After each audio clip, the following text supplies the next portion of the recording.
USA of all products captured by the scope.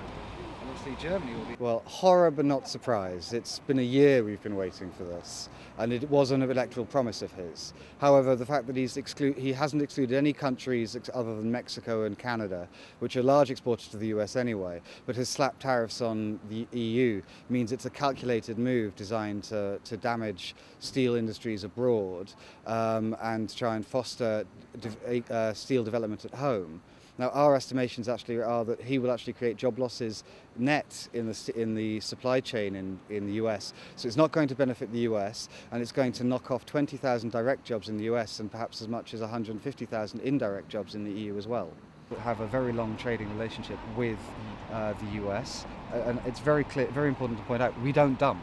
We work under competitive conditions. Well, we strongly support the EU response. We think it's very important that they've prepared for all eventualities.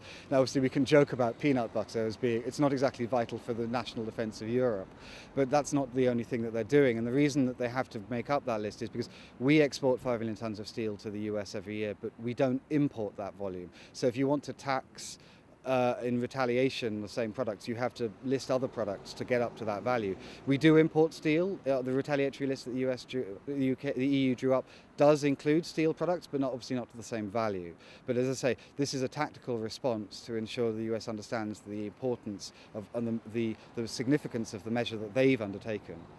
Germany, Netherlands, Italy, Spain, all the top players are going to be significantly hit by more. This isn't you slap me, I punch you. It's a matter of, right, you do this, so we're going to calculate very carefully how we can redress the balance if you really want to go through with it.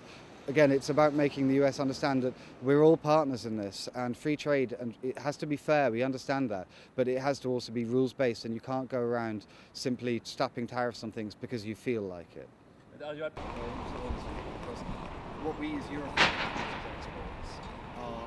The reality is that many of the top 10 countries that export to the US also are top 10 countries of exporters to the EU, Turkey, Brazil, this sort of place.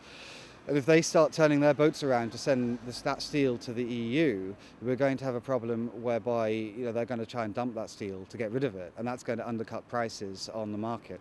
We estimate it could be as high as 20 million tonnes of additional steel coming to the EU if the tariffs stick. I think it takes it to almost tubes, ingots, slabs, but it's finished on all these